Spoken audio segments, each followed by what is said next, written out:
It's easy to hear your favorite artist on WFPK from wherever you are. Listen on your smart speaker, live stream from our website at WFPK.org from Louisville Public Media.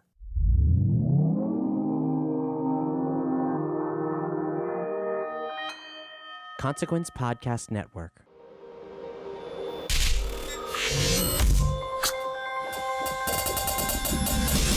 And welcome to another edition of Kyle Meredith with the interview series presented by WFPK at WFPK.org.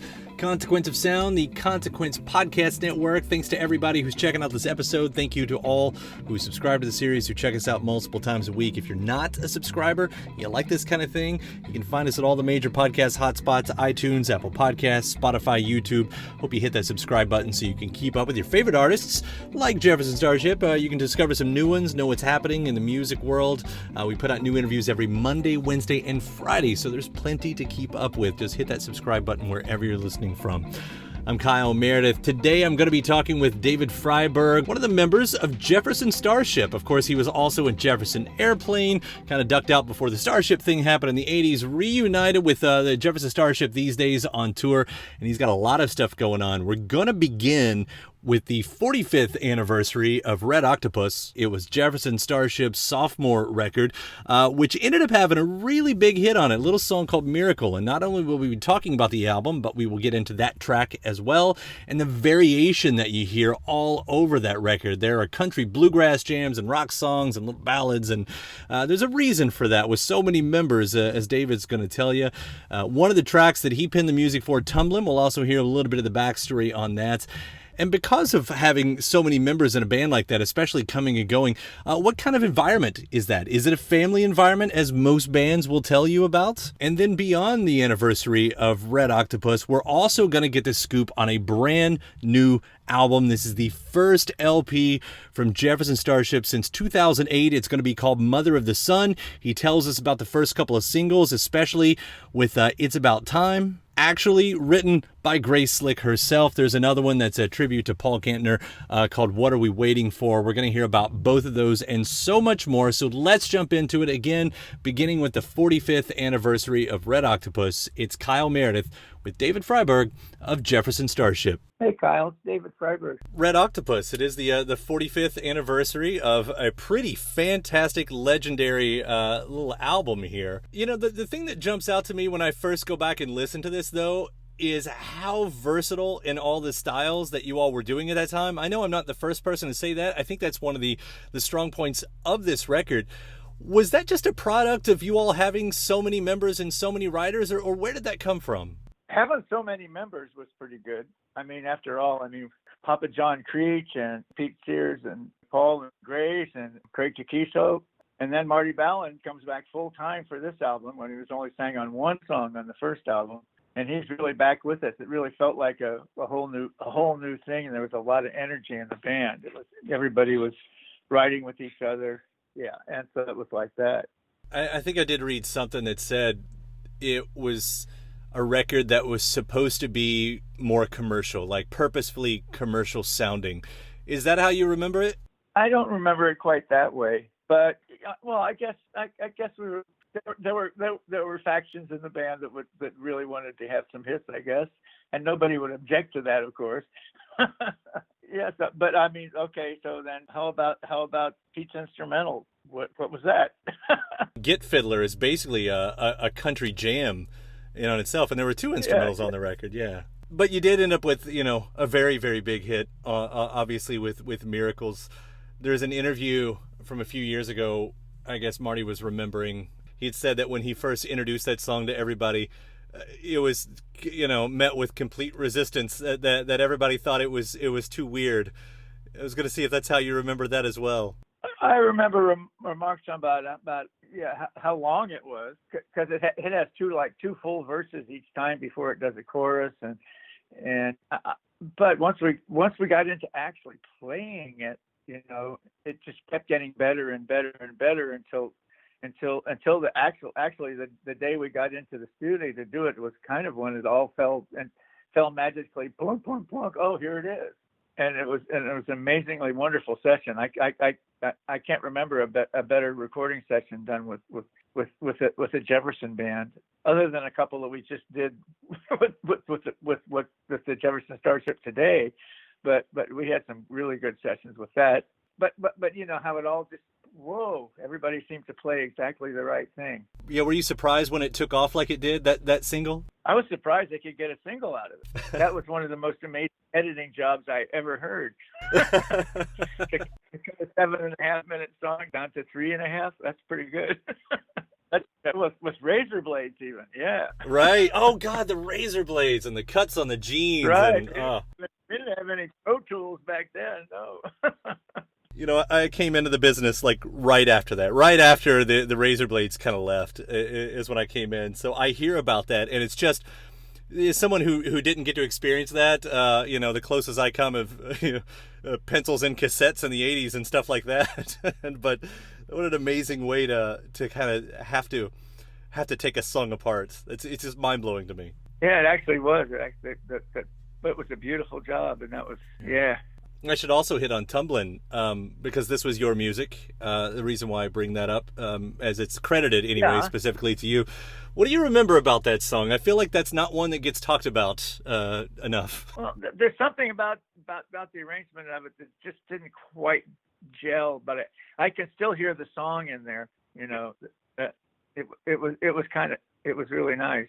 Well, I had the changes, and I had written a few songs with Robert Hunter, the lyricist for the Grateful Dead, previously on the last few albums we'd made, and he came up with some, and I wasn't quite satisfied with it, and I brought it to Marty, and Marty said, "This could be really good. Do you mind if I mess with it a little bit?" And I said, "Oh, please, because go ahead." You know, because when Marty came back full time, I figured, well, man, if I'm going to write a song, I'm going to see if I can get Marty to sing it, because that's and he did a really good job of bringing it around. And when I listen to it now, I'm thinking about singing it again now, bringing it back out. But anybody will remember it. I don't know. You sold a lot of copies of that record. I'm sure there's going to be some people out there who's going to remember that one. Yeah, and I mean, there's the hope. Having a bluegrass instrumental and Ken Dolphin that's kind of street prog rock. I mean, that was that was a real tough one to play. I mean, but that was interesting too. And then Paul had a couple of good songs on this thing too. I mean, I know we brought that up, Get Fiddler. That seems like that's a song that's just obviously made for a live show. I mean, there have been many bands who have made careers off of songs like that as far as live career goes, but it is interesting even listening to that and trying to think through the context of that song when it was created, when it came out, because it wasn't until that time in the middle of the 70s really when country and rock in earnest really became bedfellows. And I'm trying not to paint over what the Byrds had done at the end of the 60s or anything like that, but it seems like that was just the kind of perfect time for something like that, like a song like that. Yeah, right. Yeah, it's true.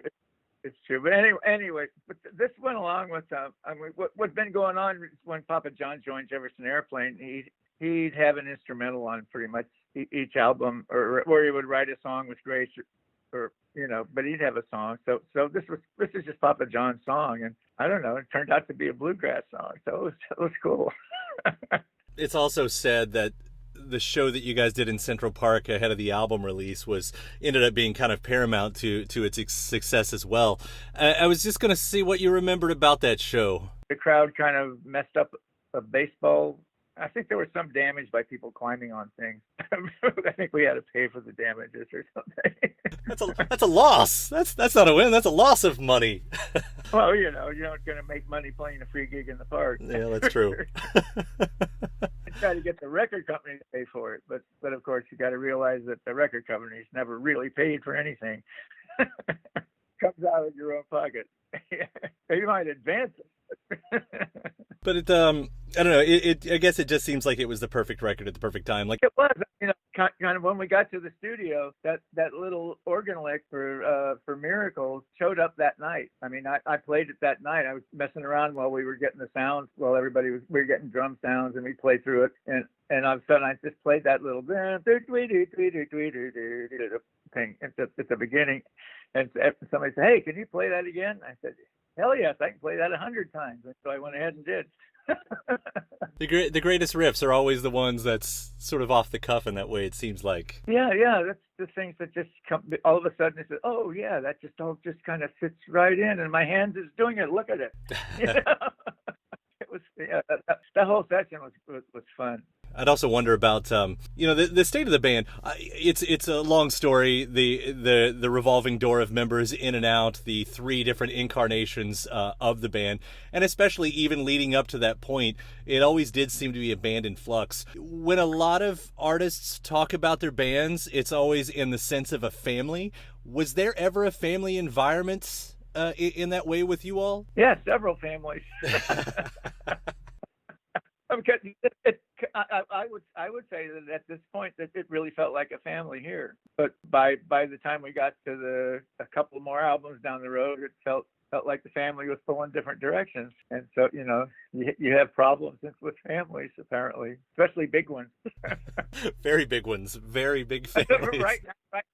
Right now, Jefferson Starship that we're playing in now, I mean, this feels more like a family than any band I've ever played in. Of course, says a lot. I mean, that says so much about what you're doing. And we can pull this into the present right now. I mean, obviously, pandemics aside, does Jefferson just live on as the touring act at this point? I mean, just allowing for messing around with playlists and pulling in old songs here and there. Is that sort of the continuing future of the band? Well, actually, we have a new one coming out. I guess it's actually going to start coming out next month. But yes, called Mother of the Sun, SUN. Yeah, what brought this on? What can you tell me about it? Well, this band is the band that was playing when Paul passed away, and his family really wanted us to continue. And Grace thought it was a good idea, and since she had the power, she said, "I'll license you guys to do it." And so we said, "Well, we'd love to," because we had just completely gelled over like since these 5 people ended up with Paul, and we were it's very symbiotic. We would have everybody is listening to everybody all the time, and everybody can't wait to get back together, which is kind of really unusual. And it's still that way. We're going nuts being, because Kathy Richardson, the fantastic lead singer, lives in Chicago, and Jude Gold, the guitar player, lives in Los Angeles, and Chris Smith, the keyboard player, and I live in Marin County, and Donnie Baldwin lives up in the foothills of the Sierras. And so, so now we're stuck here. And so we've been making little videos, which are just about to come out, being sequestered, and, each of us doing our parts and videoing us playing them and then putting them all together in a video. So you'll see a few of those coming up too, in addition to the new record. But that's definitely exciting news. Maybe it's probably just coincidence. It's probably coincidence of timing, but it is interesting given what, and I'll go all the way back to Jefferson Airplane, what they meant at a time in America. Maybe you see where I'm going with this. That was so topical about what was going on globally. For a version of this with Jefferson Starship to come back, I would have to wonder: are you writing about the things that we're seeing out there in the way that you all had in the past? We actually completed all these tunes before the pandemic came along, but they're very predictive, and they're very with current events. Yes. However, it won't mention the pandemic because it wasn't here when we finished it. But actually, Grace and Jude and Kathy wrote one song, because we have some lyrics from Grace on this one's called "It's About Time," which will probably be our first single. And it's kind of like it's about women. It's about time for women to run the world, because look what's happened. Right. And that kind of fits. And the second one will be what, and it was taken from something that Paul would always say. One of his sayings is, "What are we waiting for?" And so it was. We all got together and just sat in my studio at my house and jammed and came up with pretty much a whole album's worth of tunes. So what are we waiting for is kind of, well, here we are supposed to be being able able to take care of ourselves. What are we waiting for? Anyway, you'll see. Yeah, I was talking with Jesse Colin Young recently, and he had just done a new version of Get Together, which of course the Airplane had done before the Youngbloods had.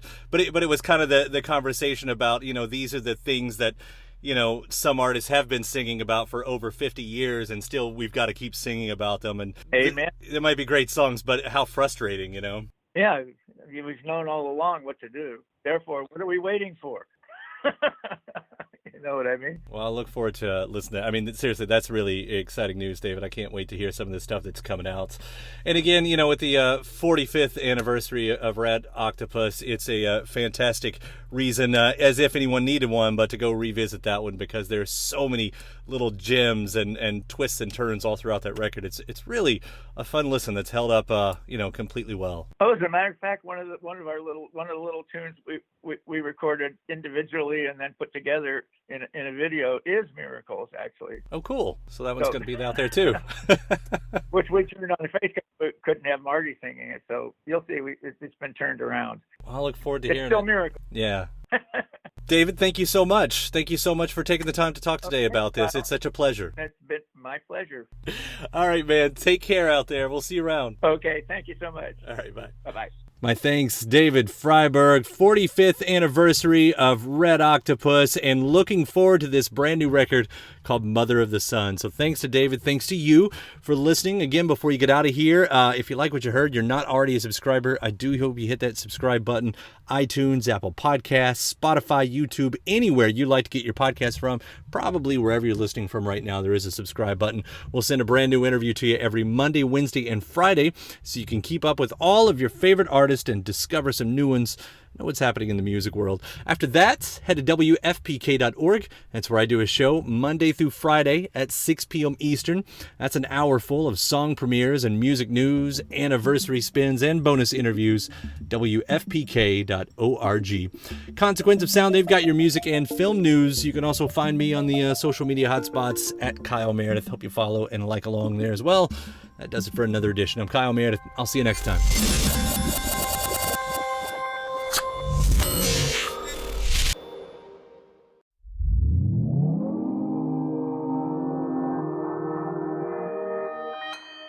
Consequence Podcast Network.